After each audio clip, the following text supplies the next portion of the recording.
Bonjour tout le monde, dans cette nouvelle vidéo dans laquelle je vais vous présenter la correction du modèle de la quatrième évaluation du premier semestre.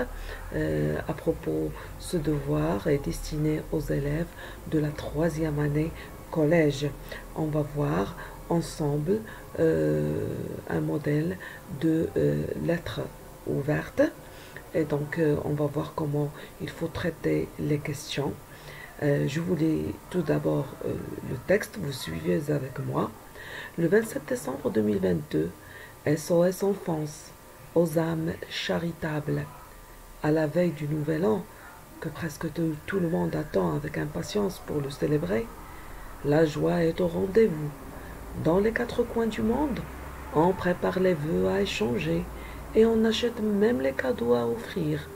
Mais ici, partout où l'on peut passer, des scènes choquantes blessent nos cœurs. Elles nous bouleversent au point de nous étouffer. Des enfants abandonnés, livrés à eux-mêmes, face à la cruauté des uns et à la sauvagerie des autres. Ils vivent comme des chiens errants, ou pire.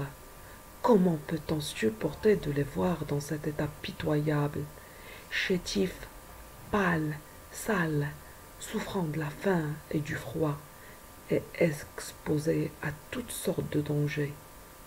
Ces pauvres créatures n'ont commis aucun crime pour être punis de la sorte. Ils sont victimes de la société. Ils ont le droit d'être heureux, de se sentir en sécurité.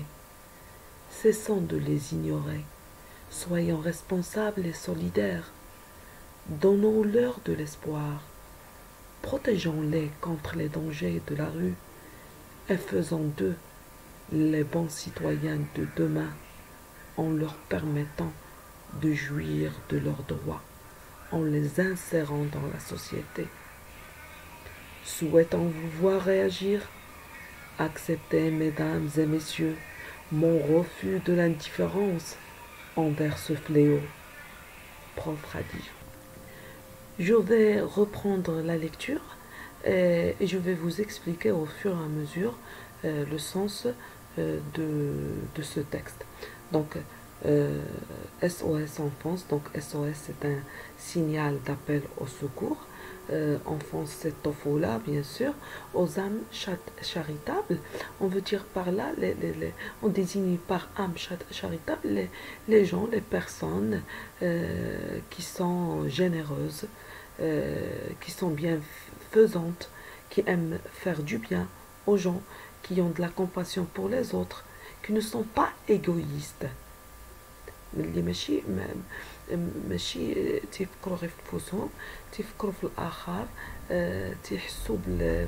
تيحسوا بالاخر.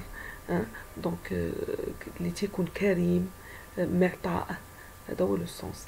à la veille du nouvel an، يعني ليلة السنة الجديدة، que presque tout le monde attend avec impatience pour le célébrer. La joie est au rendez-vous dans les quatre coins du monde. On prépare les vœux à échanger et on achète même les cadeaux à offrir. Mais ici, partout où l'on peut passer, des scènes choquantes. يعني des scènes choquantes، يعني مشاهد مؤلمة مؤلمة، صادمة. choquante معناتها صادمة. Blesse nos cœurs. Elle nous bouleverse au point de nous étouffer. يعني تثير المشاعر au point de nous étouffer، يعني لدرجة أنها تتخنق، تتخنقنا. des enfants abandonnés، يعني أطفال متخلى عنهم، livrés à eux-mêmes face à la cruauté des uns et à la sauvagerie des autres. متخلى عنهم، ويعني تيحملوا متحملين المسؤولية ديال نفوسهم face à la cruauté des uns يعني قساوة البعض وتوحش البعض الآخرين. ils vivent comme des chiens errants يعني يعيشون كالكلاب الضالة أو أكثر ou pire.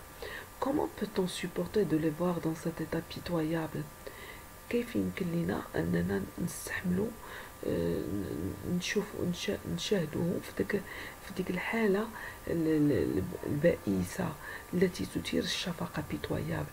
chétif l'état ديالهم chétif يعني chétif يعني maigre maigre pâle اللون ديال الشاحب sale مسخن souffrant de la faim et du froid يعانون من الجوع من البرد et exposés à toutes sortes de dangers متعرضين لجميع الأنواع ديال المخاطر. ces pauvres créatures هاد المخلوقات الضعيفة أو البائسة n'ont commis aucun crime pour être punis. crime هو الجريمة. pour être punis هي يعاقب de la sorte بهذه الطريقة. ils sont victimes de la société. هما ضحايا المجتمع. ils ont le droit d'être heureux, de se sentir en sécurité. cessons de les ignorer. ignorer ينتجاهلوهم. soyons responsables. لنكن مسؤولين et solidaires يعني متضامنين. donnons-leur de l'espoir. لنعطيهم الأمل. protégeons-les لنحميهم contre les dangers de la rue et faisons d'eux les bons citoyens de demain en leur permettant de jouir يتمتعوا de leurs droits en les insérant dans la société يعني يندمجوا في المجتمع. souhaitons vous voir réagir متمنية أنكم أنني نشوفكم تتحركوا.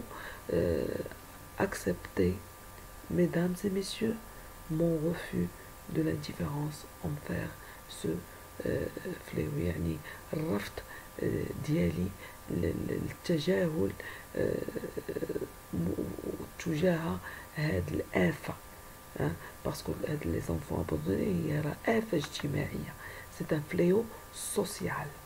Voilà pour le texte. Commençons maintenant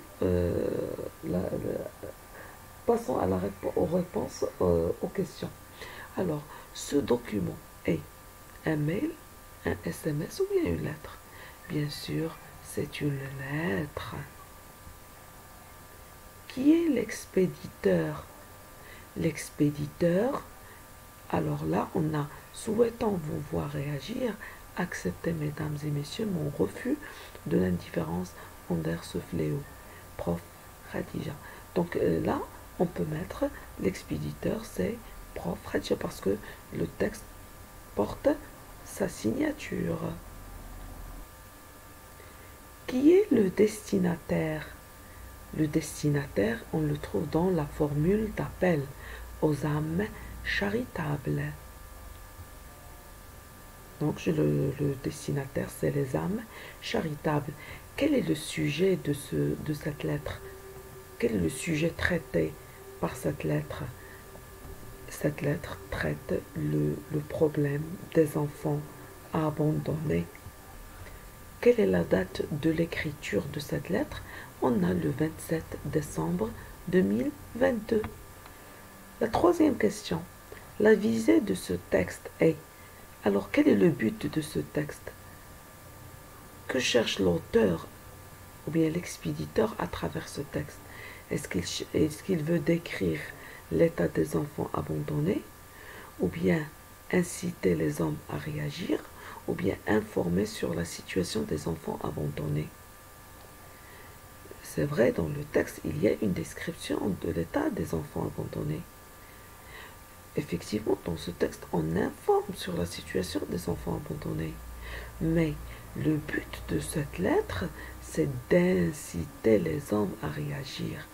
Alors là, parce que dans la formule de politesse finale, au début de la formule de politesse finale, qu'est-ce qu'on a? Souhaitant vous voir réagir. Donc l'auteur ou bien l'expéditeur, il cherche à faire réagir les âmes charitables, c'est-à-dire le grand public, c'est-à-dire les gens. D'accord? On passe maintenant à l'exercice 4. Là, on vous demande de mettre une croix dans la case qui convient, soit vrai ou faux, mais en justifiant. À chaque fois, vous devez justifier votre choix. Très bien. Commençons par la première phrase, ou bien le premier énoncé. Les enfants abandonnés sont en sécurité. Vrai ou faux? Bien sûr, c'est faux. Et qu'est-ce qui le montre? Donc, qu'est-ce qui montre que cet énoncé est faux? Là, on dit les enfants abandonnés sont en sécurité. يعني الأطفال المزغلة عنهم راهم في أمان. Alors, dans le texte, qu'est-ce qu'on dit? On a exposé à toutes sortes de dangers. Les enfants abandonnés sont exposés à toutes sortes de dangers. يعني متعرضين لجميع أنواع المخاطر. Donc voilà, c'est pas la peine d'écrire toute la phrase. Donc 3 points, exposé à toutes sortes de dangers après avoir mis une croix dans la case de faux. D'accord? Passons à l'énoncé suivant. Les enfants abandonnés ne manquent de rien. Est-ce que c'est vrai que les enfants abandonnés ne manquent de rien? C'est-à-dire, est-ce qu'ils ont tout ce dont ils ont besoin? Est-ce que c'est vrai ça? Au contraire, les enfants abandonnés sont privés de tout. Le troisième énoncé, ces enfants sont punis car ils ont commis un crime. Est-ce que c'est vrai qu'ils ont commis un crime? C'est pourquoi ils sont punis? Non, ils n'ont commis aucun crime. D'ailleurs, dans le texte, ces pauvres créatures n'ont commis aucun crime pour être punis de la sorte. Voyez? Donc cet énoncé est faux. Le dernier énoncé, nous devons les prendre en charge. Nous devons les prendre en charge, يعني نتحملوا مسؤوليتهم، نتبناو المشكل ديالهم، ناخدو بيديهم زعما. Nous devons les prendre en charge. Alors, est-ce que c'est vrai ou faux? C'est vrai, hein? Parce que dans le texte, donc cet énoncé est vrai. Donc on peut prendre comme justification protégeons-les. D'ailleurs, vous l'avez dans le dernier paragraphe. Donnons-leur de l'espoir, protégeons-les contre les dangers de la rue, faisons d'eux les bons citoyens de demain en leur permettant de jouir de leurs droits et en les insérant dans la société. Donc on peut prendre protégeons-les, c'est suffisant pour justifier notre réponse. Et on passe à la dernière question de compréhension. Relève du texte une expression qui reprend les enfants abandonnés. Quelle est l'expression? Une expression dans le texte qu'on a utilisée pour désigner les enfants abandonnés. استعملنا واحد العبارة اللي تنقصدو بها les enfants abandonnés. Laquelle? Eh bien, c'est ces pauvres créatures. Les pauvres créatures, c'est le groupe nominal qui remplace les enfants abandonnés. Voilà, j'ai noté les pauvres créatures pour répondre à cette question, c'est-à-dire l'expression qui remplace les enfants abandonnés ou bien qui reprend, hein, les enfants abandonnés, les pauvres créatures. J'ai noté également le sens de âme charitable qui veut dire bienfaisant, une personne bienfaisante, généreuse, compatissante, qui a de la compassion pour les autres, qui est sensible au malheur des autres, etc. Donc notre vidéo prend fin. Là, je me suis limitée au texte et aux questions de compréhension. Dans une autre vidéo, je vous ferai des exercices de communication. Allez, à bientôt. Au revoir.